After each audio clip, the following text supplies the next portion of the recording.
Hey folks, my name is Rene Enriquez and you are watching Uncensored. This is Rene Enriquez.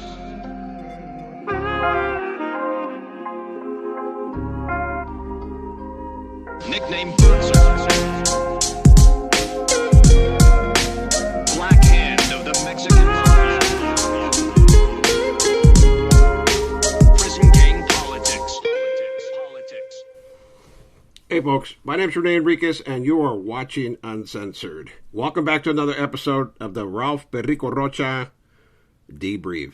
Ralph Rocha is a former Mexican Mafia member. At this point in time, Ralph Rocha had just been arrested for extortion. To give you a little background, Ralph had extorted this woman's business for about $30,000 to $40,000 because her brother had stolen a car that belonged to an associate of his. Within that car was 100 pounds of product. Unfortunately for the guy who stole the car, Ralph wanted his interests back, so he went to the sister's business, took a bite. She paid willingly.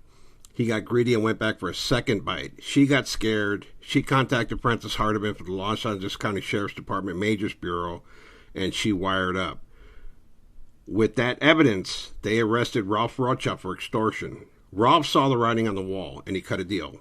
And he's debriefing now. He's telling everything he knows about the organization. And debriefing is telling everything. You can't tell a little bit, and you can't just tell yourself. You can't do any of those things, right? Debriefing is debriefing, and you tell everything. I've shown you enough debriefs so that you know exactly what they are, right? This is Ralph Rocha, a real Mexican Mafia member, debriefing for the Los Angeles County Sheriffs and the ATF. Let's watch and take it apart as we go along, or add to it, rather. Okay, and it's still 14:57 hours. Go ahead. So, anyways, now that my idea was, now that I got a connection, now that me and Fonzie are in these backdoor meetings, my idea is the carnales are going around taxing everybody, right? Because now that I'm finding out what's going on, everybody's taxing, everybody's doing this and that. I remember even when I went to a meeting, it had got brought up about the peace treaty. I guess it had been being talked about for a couple years. So they got mad at me because after one of the meetings, I left and I got everybody together. Norwalk, Chivas, Artisha, Peaceful Neighborhood, and I actually had the. Now you're talking about the peace treaty that essentially started the South Side. Yeah. Okay. Let's hold the presses right there. Southside had been around for at least 15, 20 years before that, right? Southside started in the 80s, like late 70s, 80s. And then Southside has always been Florencia, South Los, South Central. That's the real Southside, right? But we're talking about the Southside car. But that had been around for years. The halting of the drive-bys did not form the Southside. It established reps in the barrios. And it's not a peace treaty. It was stopping the drive-bys. I think he's going to clarify that in a minute. So I actually had the first one. Okay. And everybody got mad at me. The carnales got, wow, why'd you do that? And I said, well, because the last couple of meetings I went to, that's all you guys been talking about. And you guys been talking about that you've been wanting to do them for years. So I figured it was in motion. Who did you invite to the meeting? Was it shot callers of the barrios, or was it the barrios? As many people would come from the barrio as possible. The cops actually raided it, and actually Channel 7 News was right there having lunch, but they didn't know that was what was going on. Where was it at? Where did you have it at? At the park right there. I think it was on where the ducks are, right there in Norwalk. Which barrios? From Barrio Norwalk? Norwalk was there, Artisha, Peaceful, Neighborhood. Let's say Chivas, Artisha. No, not yet. Chivas, Artisha. Just them surrounding areas where I'm at. The kind of like the southeast area. Okay. So yeah, I called the first one. Well, I told Negro and I told Sleepy. I said, hey, I'm gonna have a meeting. China Boy wasn't a carnal. So he's talking about Negro. That's Sammy Bialba from Artesia. Sleepy, Jesse Aragon from Artesia, who's also a carnal. And then China Boy, who wasn't. That's Juan Carlos Arias, who was not made at that time. I mean, he was close to it. He was running with my loan from Hazard, but he was not made at the time. The two individuals he mentioned, Negro and Sleepy. Negro is now deceased. He was eliminated in 2019. and Sleepy, who is the son-in-law of What About Flores. He married the founder's daughter, Jenny Borgueño. That's his claim to fame. He's no longer, he's persona non grata. In other words, he's not welcome in the area. They've attempted to eliminate him a couple times. And I guess he saw the writing on the wall also, and he took off. He's not been seen since. But that's who he's discussing right now. I was already running in Artisha and Chivas and all that, so I'm like, I'm going to do this. Who's Sleepy? He was a carnal. What's his name? He was Jesse. Oh, is this guy you already mentioned? Yeah. Sorry. All right. Yeah, so anyways, we had the first meeting, and I told everybody, no guns. Everybody came with guns, of course, Because I remember when the cops raided it, even I went to the trash can and dropped the gun. I'm like, what the fuck? There's like 9 guns in there already. Everybody just took off running. But I remember, actually, it was April 2nd or 3rd that I had that. Because I remember, I said, as of this date, April, and I had it wrong. Somebody corrected me. I think it was April, I said April 2nd, or in April, they go, no, it's April 3rd. I go, as of this day, this is rule. No more drive-bys, On April 3rd, what year? 92? That would be 91, I guess. 91? Okay. Oh, okay. Yeah. Wow, that was quick. Yeah, 91. You didn't mess around. No, I didn't. Okay. Were you the only one there, only member there? Well, me and Jesse was there, and was Gibi there? I think Gibi had got a violation. So not all of them went to that. No, not all of them went. Did they all know about it? After it happened, it kind of wildfired. Right. So we had a meeting right away. Well, the carnales had a meeting, and they kind of what the fuck, Holmes? And I'm like, well, you guys been talking about it. You know what I mean? And it's better anyways because I be going everywhere, and it's better that we don't get shot at. You know what I mean? So that was basically the reason for it. There were so many of us, and we were moving around so much. There was so much gangbanging going on. Did you have to say anything about what the consequences were, or was it obvious what the consequences were? Did you just simply say, hey, look, there's no more drive-bys? To remember the exact speech or whatever, I remember I told him, you know what, that's it, ya estuvo, no more. I remember that I told him, as of December 3rd, and somebody corrected me. I don't remember who it was. I think it might have even been China Boy. He's like, nah, that day, April 2nd. So, but I was a day up or down. I know it wasn't April 1st. So Who's China Boy? Carlos Aries. He's a carnal. He's a mobster. Yeah. But he wasn't nobody then. Okay. I'm saying I think. I'm not sure. But I remember somebody, because I remember I was on the table. I think he was right here. But somebody corrected me. So I said, yeah, today ya estuvo. Excuse me. No more drive-bys. My reason for it was that there's no more, there's too many carnales out here. And too many of us moving around. There was too much gangbanging going on back then. And I remember when a meeting or so that we did have, they had said that too many of us. Somebody was somewhere, I forgot who it was, and there was shooting going on.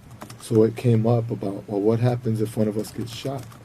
We green light the whole neighborhood.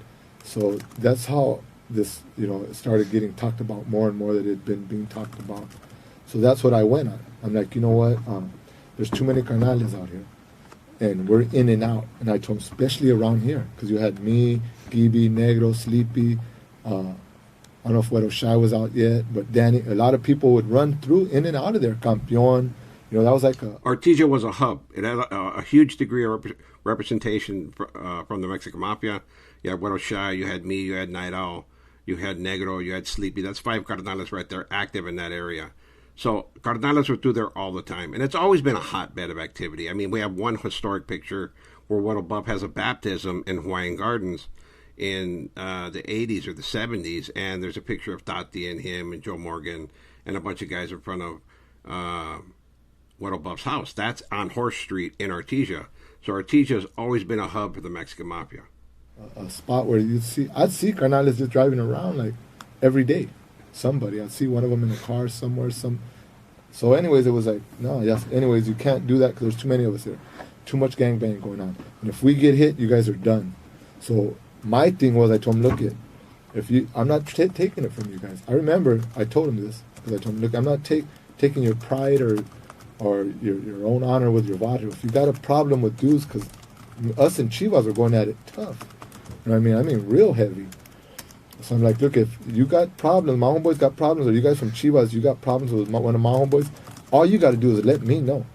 I said, I'll go get that vato. I'll get you. I'll give you guys, both you guys can have a gun. I'll go take you to a park and you have a shootout like the Old West and get it over with.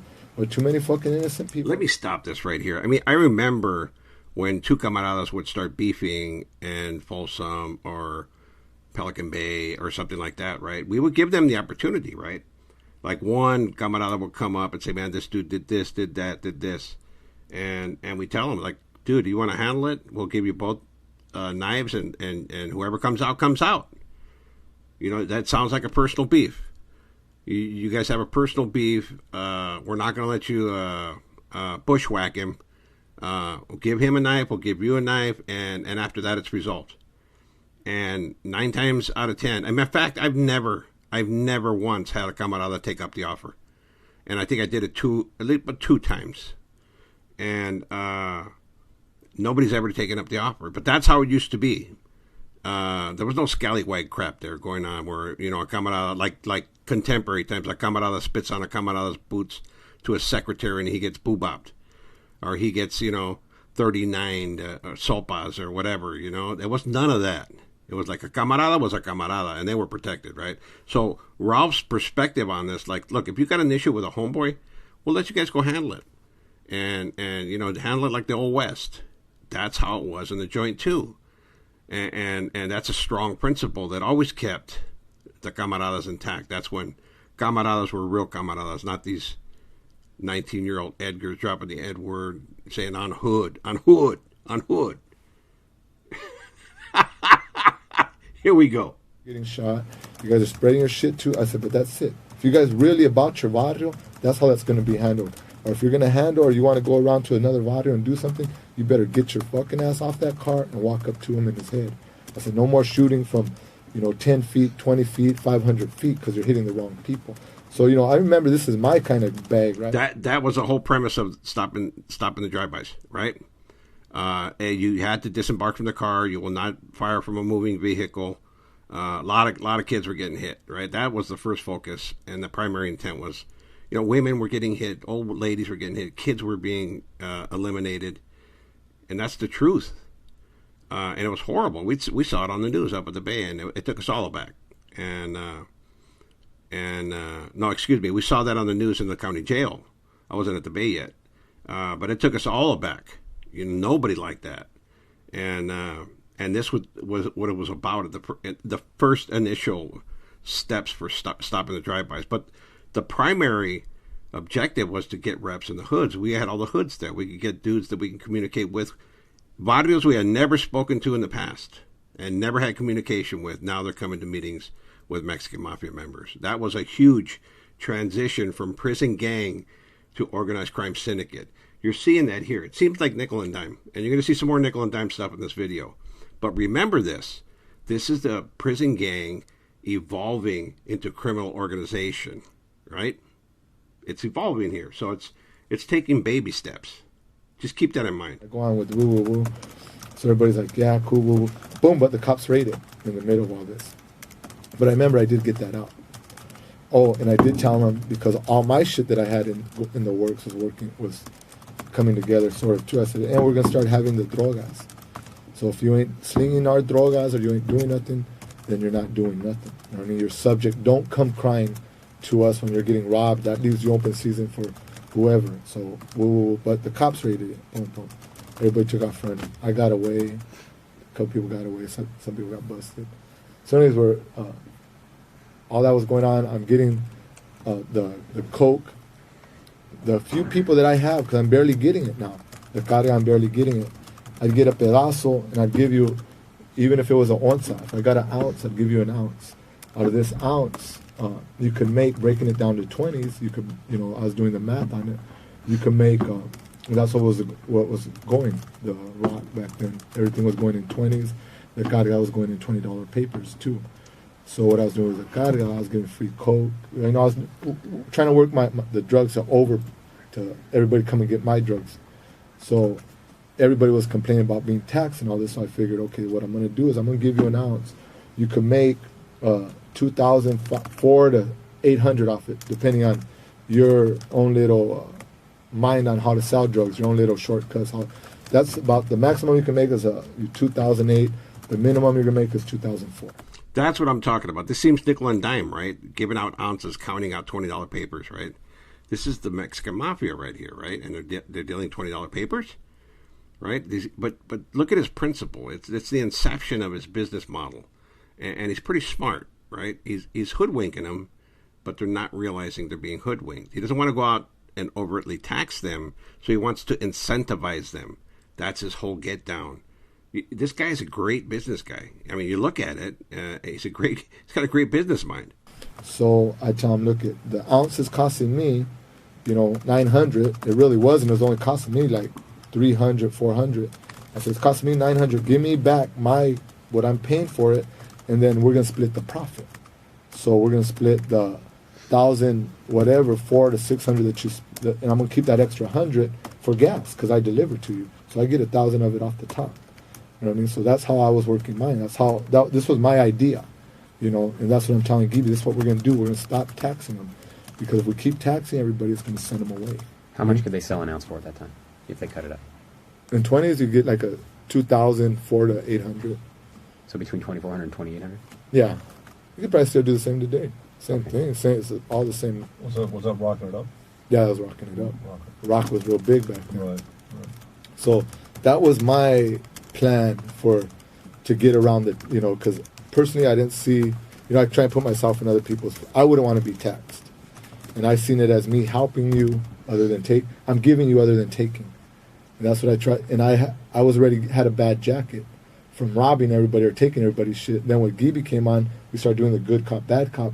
So I was really, like... Oh, Gibi the Weasel makes another appearance. Gibi the Weasel rears his ugly head again. Oh, fuck, whatever, I come here. And I didn't want that because people wouldn't talk to me or my communication wasn't there with them. You know what I mean? And I wanted to be able to communicate with them like regular people. Like, this is what we're doing. Well, then stop selling drugs. So if you don't... But now that I said, this is how I'm going to get back in everybody's good grace, I guess you could say. Man, that's a pretty steep tax, dude. What? Well, if you sell them an ounce essentially for $1,000... I'm not selling them. They don't pay for nothing. You're just giving it to them. Yeah. You're basically recouping what you would be extorting people, but you're doing it in a way where you're making it up through the drug business by giving it to them. They don't think they're a big. And They don't know. Yeah. Exactly. And you're still getting what you would be getting without being the bad guy and jacking everybody. Basically. Yeah. More. And you're giving them drugs to do what they want to do with it. Yeah. And then, if they come up short once in a while, I'd be like, oh, yeah, you make it up next time. Or what do you got? That's a nice necklace. Or those are nice rims. Or, I'd make it up. You're basically duping everybody. Yeah. To some degree. Yeah. And, Well, but duping it and being still considered a nice guy. Yeah, that's the way I looked at it, because I wouldn't want to be taxed. Right. So I explain this to Gibi, right? This is how we're going to do this. So now that I got this dude, now I want to do it on a grander scale, so that, because everybody's always, they're paying for it, and then what they do, I know, like when Gibi or Negro and them would get it, they would do it different. See, because I remember Negro and them, when they were out there, they just straight go tax. They wouldn't try and supply. They wouldn't do none of that. They just, as long as they were high from morning to night, they were cool. Whatever little money they made on the side. They weren't in it for profit. Some people weren't. You know what I mean? I was looking at it as a profit. I'm gonna make money off this. And I knew, you can't use your own stash. Because back then I was using like a piece and an ounce every 3 days. I was balushing. So I'm fucking slamming coke and powder at the same time. That's something I didn't really know, that Perico was a heroin addict. I never realized that. I heard him say that he'd slammed before, he got high, but never that he had a habit. And that kind of amazed me right there. I didn't know that. But it's about the time I'll be like, you know what? I know I got to back off. I got to start getting, I want to try and get this together. So I'm telling Scooby about it. I'm getting Gibi, this is how this is going to go. But we're both getting bad. He's getting bad. I'm getting bad. All this stuff's getting ready to get off take off. and bam, I get busted. I had a 38 in the car one day. I was going to go see some girl. I was going to the air base out there in El Toro, and I don't know, I was drunk. I just left the gun was left on the seat, and when I drove up to the checkpoint, he seen it, and bam, man, I got busted. So you get this, right? A debrief is like telling a story about your gang life and your criminal life. It involves everything you can remember. And they're going to dig out more. They're going to go back. They're going to document this. They're going to create a debrief. And they're going to come back and question him on certain things, right? Anything that he omitted. Because you can't do this and omit anything. Not at this level, right? You can't. Not as an associate, a camarada. You have to put it all out there because you're incriminating yourself in indictable offenses. Extortion, RICO activities, vicar, you're all kinds of stuff, sometimes eliminations. And when they give you this status of queen for a day, or they give you administrative immunity, which is what they do with CDCR debriefs, they give you administrative immunity. It's nullified if you lie. That's it. Once you caught lying in this, it's over. They retract your deal. They retract everything, right? So, and it's only for pre-sentence individuals, right? These are the people that make the deals. They cut a deal. Post-sentence, you don't make a deal. You just debrief. You're fully forthcoming. You have to go through the protocol, and this is the protocol. They do a violation. Huh? They like to be alive. Is this a military base? Yeah, the Toro Air Base. Right. I forgot it was there. That's how I was drunk. Right. I'll tell you the truth, I don't remember how it got. Oh, I do remember how I got there. I met all this gang stuff was starting to work out. As far as the drive-bys, everybody was real glad about the guy. Yeah, that was my next question. When you had the meeting, and they were all like, "What the fuck you doing?" Did they all like that program you were putting? Yeah, they all liked it. Yeah, I started getting caught. Actually, a couple of carnales even kind of got mad at me. Well, not mad, but like negro. As it started spreading out, and especially the things I was trying to do, because all that little drug thing I was doing not only in Norwalk, but I was doing it in Peaceful, some of it in Chivas, and all in Norwalk, in neighborhood. So I was kind of spreading out to the neighborhoods. I was trying to spread out to El Monte, different areas. And I started getting guys trying to get a hold of me that I didn't even know. So even though I was duping them, I guess they didn't catch it. Because I was getting a hold of people say, "Hey, we heard that you give people dope, you work with them, you don't tax them." They're like, yeah, you want to get on board? They'd be like, "Yeah, but I'm homeboys, pelon or somebody, they're under somebody, right?" I'll be, "Well, you know what? Talk to them first because I want to step on their toes." That is indicative of political wherewithal. Now, this guy is far light years ahead of any other brother. Like, other brothers just go in there and say, yeah, work for me. I don't care who you work for. Here's my dope, or collect these taxes for me. And they don't care that the other guy is trying to he's trying to crew hop. That's what we call it. It's called crew hopping. And they don't care that people are crew hopping.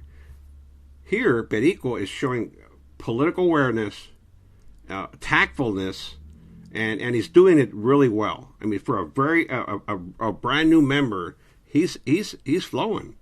He's saying, "Look, you talk to your guy who you're working for. I'll give you the dope, but it's got to be okay with him." This is what he's doing here. He doesn't want to step on toes. He's functioning, and he's also encroaching on territory. He's distributing dope where he shouldn't be distributing dope, but he's doing it softly. He's doing it softly, and he's doing it right. So I remember even a couple of little meetings we had, or when I see the carnales, they'd be like, "Hey, we heard this and that," and I try and tell them, "Look, this is how you got to do it. You're doing it all wrong. You can't make money like that. These people are gonna be under the impression that you're pressuring them. If you make it look like you're giving them something, and then by the time it goes on, they're gonna be too far gone into it. They're too late. You know what I mean? They're stuck, and it's better anyways. They don't pay for it. They're making money. It's like a job. This is your job. Here, I'm paying you $500 to sling 1 ounce for me. That's your guaranteed pay every week. You know what I mean? And if you need a little something along the way extra, I'll give it to you. You can either pay a bill or whatever. You know what I mean? Or if people come with clothes or meat, or it's all flexible. So it's a win-win for everybody. Did any of that once the other members start to see how you were doing, and was it like, hey, yeah, now you got to start kicking some of that shit up? I know a lot of people might be confused with that if they came with clothes or meat. But in the hood, in my hood, people would boost clothes all day long. And people would boost meat. And they would go to people's houses, particularly. I remember they would come to my parents all the time, every Friday, with gangs of meat, like steaks, porterhouse, pork chops, everything you can think of, right? They come with boxes of it because they were out at the supermarket stealing meat. I remember this specifically. So that's what he's talking about. People will come with stolen merchandise, and he'll accept that as payment as well. But in the Southeast, that's a huge hustle. Boosting clothes and boosting, we called it cattle rustling, right? I never done it. I was scared to steal. I will rob a store, but I will not steal. I would be in the store and I'd see that little sign, shoplifting is a crime. And I'd like, I'm not doing it. I would not do it. I just, that wasn't me. It's like you're out of control when, somebody could just come up and grab you by the arm and say, come with me, sir. No. But I'd see these girls do it. My homegirls used to do it like pros. They'd walk out of there with, 30, 40 pounds of meat in their clothes. And they go sell it. That was their deal. To the people in that are locked up, did it ever get to that yet at this point? No. No one was like, you didn't owe anything to anybody or above you or anything like that was in the joint that you had to be. It was just basically all for you, for the taking, you and. Yeah, well, there was a lot of carnales out here. Right. So, I was always under the impression that, and even still today, that you take care of kind of who you want to. You got to take care of, at least look out. And I always looked at it as taking care of the dudes from Norwalk. There's like 4 or 5 carnales from Norwalk. Yeah, there is no hard, back at that time, now there is. There's profit sharing with other carnales, right? Particularly for the guys that don't have anything. But before, it was like, nah, you didn't owe anybody anything. It was all yours. And it was always smart politics to take care of somebody, right? You always took care of those guys when you're out. Like you'd send 100 here, you'd send some product here. When somebody got out, you took care of them. That's just the way it was. Smart politics, right? Like making campaign donations. You give campaign donations to multiple people in the event that one party wins or the other one loses, right? You're in good graces with everybody. That's what he's talking about. So I'm like, they're taken care of, I'm good, That's the way I looked at it. Right. As long as you're taking care of someone, no one's. Yeah, as long as somebody gets. If you're just taking it all for yourself. Oh yeah, it's a no. You got to at least try and look out for somebody. Right.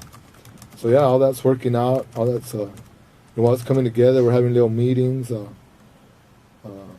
I know I'm rubbing some carnales the wrong way because I'm doing what I want still. I'm bringing my own ideas. I'm just whatever. That's how come you started? First it was how come I started the peace tree. We were gonna have a big thing. You know what I mean? I'm like, well, you guys been talking about it. What the fuck? You know what I mean? I'm in the thick right here, and my warriors were going at it hard. So I'm like, man, if it doesn't, I'm gonna end up getting a stray bullet. You know what I mean? So it's vital that I do. So they were mad at that. They were mad at people trying to get at me for drugs. I had this dude in pocket, Fonzie, and I started moving drugs. I gave Cowboy some, actually. I told Cowboy because that Cowboy didn't use. That's Randy Therian from Base Grande. That's who he's talking about. And I seen he was about selling drugs and stuff. So I ran him down kind of the story, and then I gave him some. I think I gave him like 4 ounces. Actually, I went over to his house, and I gave him to him. And then I stood there a little while. I played him cards. I won more money off him. But I gave it to him, and I gave him some carga. But I explained to him, look, this dude does not want to meet you guys, but this dude is willing to supply. As long as you come with the money and stay right, everything's good. You know what I mean? You'll get more and more and more. So anyways, he ended up burning me, I guess you could say, kind of. He came up short on the pedazo, on the ounce. He said, I still got him out there. So he was, woo, woo, woo, woo.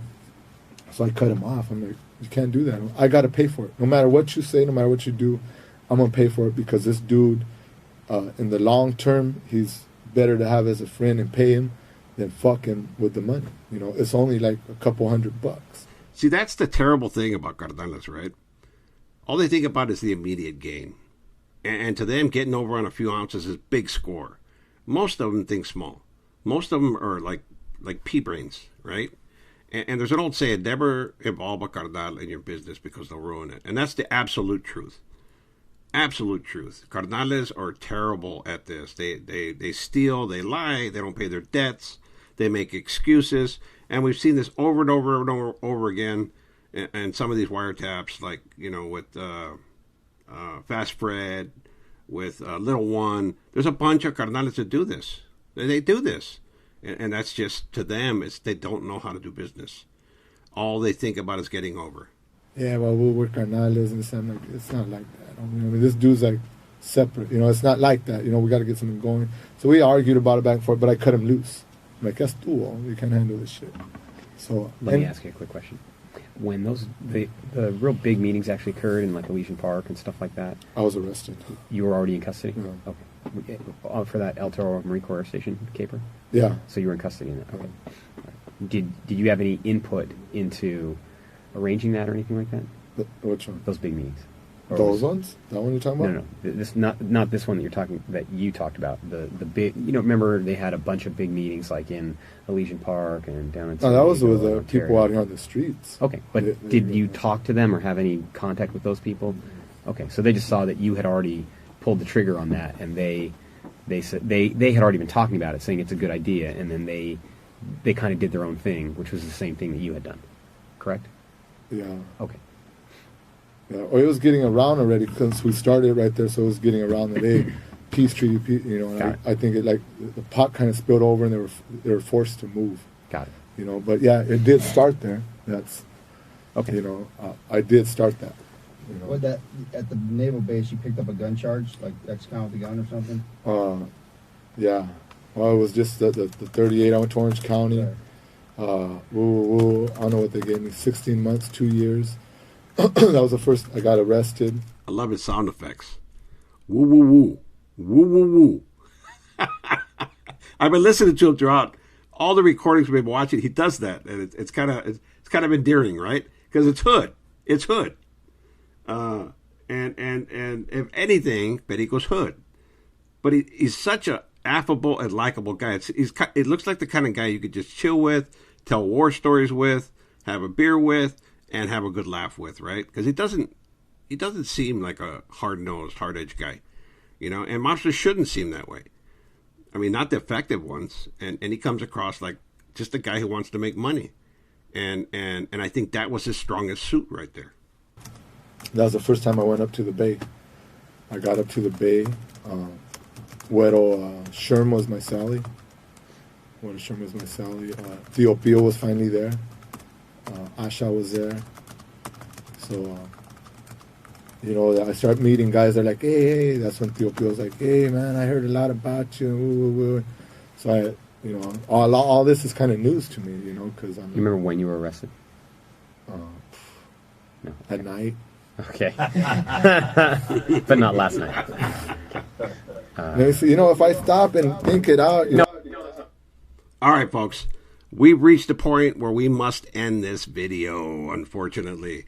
But we had a good clip here, and we're going to continue with this really soon. Let me know what you think. What do you think about Perico? What do you think about the debrief process? What do you think about, his personality? And what do you think about what he was involved in? I know it seems small at the time, right? And it was.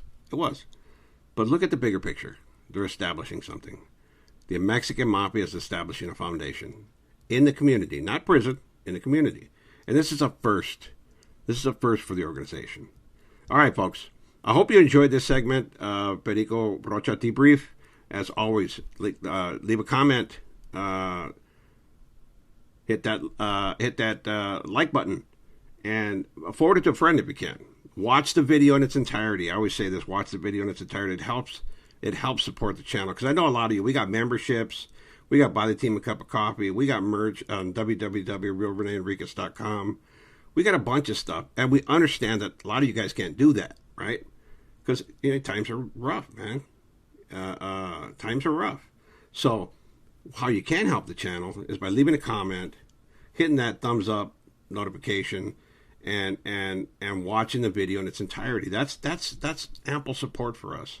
Again, this is your channel, and we can only do stuff with adequate resources. And watching the video in its entirety helps us earn the resources that we need to keep the stuff going. All right, by all means, let me know what you think about this series. We got more coming. In fact, this is going to get way better. This is just the initial part. This is the debrief. Then we're going to move into the undercover work he did, and it's freaking awesome. This is like fire, right? This is like fire. This is going to be flammable when we play it because it's unprecedented. Nobody's seen it. Nobody's ever seen it. Nobody has it. And we're going to play it for you. We're going to play it all for you. And we got a bunch of stuff on a bunch of other people, too. We're going to be doing that profiles as well. All right, folks. With that said, peace out. Have a wonderful day. Stay safe. This is Rene Enriquez.